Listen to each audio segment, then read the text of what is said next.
Welcome to Fortress of Faith with Tom Wallace, calling North America to repentance and revival. Welcome back to the Corner of Truth and Courage. You're listening to Fortress of Faith. This is Tom Wallace. We have been living in what I call the Age of Mythomaniacs. Myths, lies, deception. It is so embedded into our culture that it's hard to discern between the real and the false, the truth and the lie.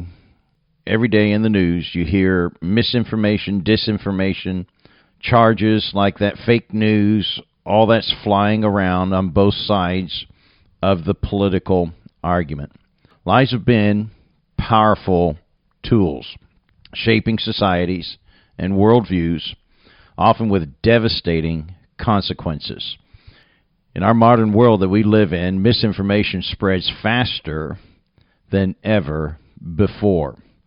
The influence of lies, whether grand or subtle, continues to wreak havoc on the truth and on reality. From historical examples to contemporary issues, we're living in a society of lies, crafted and upheld by mythomaniacs, those who compulsively lie and create false narratives for their own benefit and their own gain and their own agenda. Charles Spurgeon, one of the great preachers of the 19th century, said this, and I tell you, he's so eloquent in what he says. I love reading Spurgeon. Had the privilege of being in his church. It doesn't stand like it used to. It was bombed out during World War II by the Germans, but the frontage of the church, the Metropolitan Tabernacle there in London, still stands, and it would have been a grand church building of its day. He said this, "He that perverts truth shall soon be incapable of knowing the truth from the false.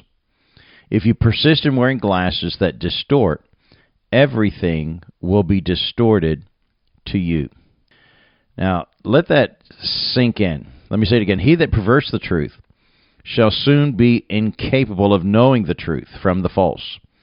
In other words, you're not going to be able to discern. If you keep sending out lie after lie after lie, eventually you're going to come to the point where you believe the lie yourself that it is true, and you're going to be incapable of knowing what is really true or false. If you persist in wearing glasses that distort, everything will be distorted to you. It was Adolf Hitler that gave us the idea that the bigger the lie, the better. One of the most infamous proponents of lying for political gain and using it as a political weapon, propaganda, was Adolf Hitler. He wrote in his manifesto, 1925, Mein Kampf, he outlined the concept of the big lie, a falsehood so enormous that people would believe it simply because they couldn't imagine anyone having the audacity to distort the truth so completely. Hitler's chief propagandist was Joseph Goebbels, and he famously echoed this strategy. If you tell the lie big enough and keep repeating it, people will eventually come to believe it. According to Goebbels, the state could maintain this lie as long as it shielded its people from the political, economic, and military consequences of the deception. In this way, truth became the state's greatest enemy. Now, think of that. When you, as a political party, have sold lies and deception and illusions to your people, the truth then becomes the enemy of the state, and you cannot afford to let the truth be revealed. And so you have to take out anyone or anything, any organization that is trying to get the truth out there. That's why they want to control social media. That's why they hate Elon Musk, because Elon Musk has taken away one of the jewels that was out there being used for their propaganda, and now it cannot be used for propaganda, but instead for trying to keep the truth out there so that people could know the truth. Just yesterday, when we tried to post on Facebook our broadcast from yesterday talking about the wins and the great accomplishments that Israel has made against their enemies, Facebook told us we couldn't post it because it doesn't fit their community standards. Everything in there was absolute truth, well documented. But they can't have that on Facebook because that is, again, anything that's true, they have to, because it's an enemy to the state. They cannot let that get out there.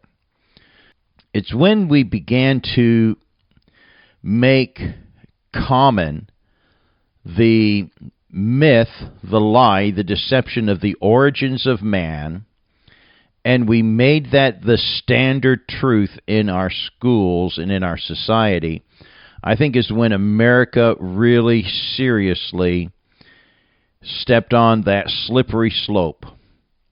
And today we're in a free fall. Since Charles Darwin's publication of Origin of Species in 1859, many aspects of his theory of evolution have remained unproven, despite over 100 years of scientific exploration. Yet the tenets of evolution persist to be drilled into us as truth. And they can never acknowledge that there's a divine creator, because it would be unthinkable to them to acknowledge that there's a creator, because it would exist the existence of a God and existence of a moral standard.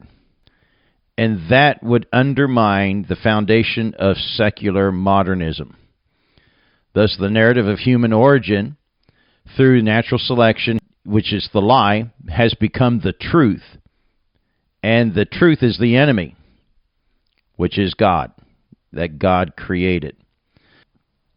And so, by the way, too, if we are animals, if we, came from animals, then there's no morality. Man can live any way he wants to live. There's no right or moral wrong or moral right. There's no standard of right and wrong. And lies would not be a moral problem or anything else that a person wishes to do if we're just mere animals. And these myths are destroying lies. Let me give you an example. When they tell us the myth, the lie, that's not a baby in there. That is just, tissue. And we're going to ignore the fact that, it's my body, the mother says. Yes, that is your body, but the body in your body is not your body. That's your baby's body. And it is real.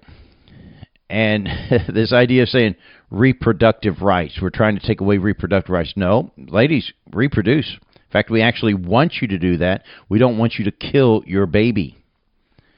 That's what we want. We're not against reproductive rights.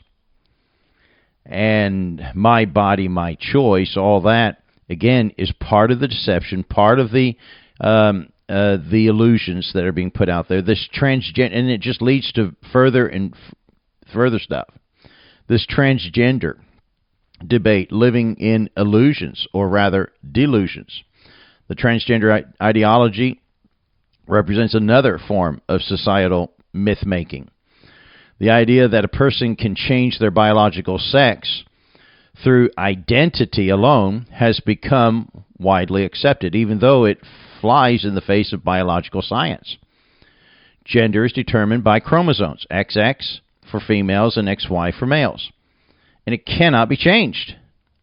It's just the way it is. Yet those who push the narrative assert that gender is fluid and subjective. Figures like Bruce Jenner, now who wants to be called Caitlyn, who claim to be a female trapped in a man's body, are celebrated for their courage and being true to themselves. However, the celebration of an illusion over the reality distorts the truth and leaves many trapped in confusion. Believing in the reality and biology is considered wrong. Transgenderism is not only an issue of illusion. I've said this often. It's primarily a rebellion against the order of God.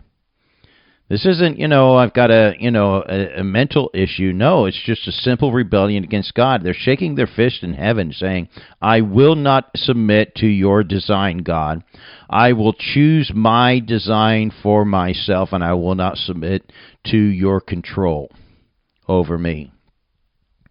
Friedrich Nietzsche famously said that truths are illusions, that we have forgotten our illusions. There's a lot of double talk with him. In a society that rejects absolutes, the line between illusion and the reality blurs. And what begins as a harmless illusion can devolve into a dangerous delusion. And that is where we keep going and going and going. And now we move into a new political time in our calendar, and you're left with who's telling you the truth? Well, the same people who told us while the fires were burning in Portland and Minneapolis that this is just a peaceful protest, clearly were the ones who were telling us a lie. These are the same people who were telling us that the borders are closed and that there's not a problem here. These are also the same people who told us that Bidenomics are working and that Build Back Better and yet they're now trying to scramble to fix all these problems. And these are the same people that told us that that's not a baby in there, it's just tissue. There's no immorality in choosing your gender, and just go with what your heart tells you. And it's okay to cut and mutilate children and to take away their gender. And these are the same people that want to continue in government. And the sad part of that is that they're being believed. They're saying the other side is wicked and immoral, and they've created a monster. And that's what you do when you're in politics and you don't have a good policy. Your policies are not working, and you really can't argue on the basis and the strength of your policies. So what do? You attack your opponent and you make them into a monster. And you create the illusion of evil and destruction, and how this person is going to destroy everything you love. And boy, they've been doing that through this political season. The Mythomaniacs and the Society of Lies and the Nation of Liars has destroyed our nation. We need to return back to God, because God tells us that there is truth, there is a standard, there are absolutes, and the truth will set you free. That's it for today. Join us again tomorrow at the corner of truth and courage. God bless you.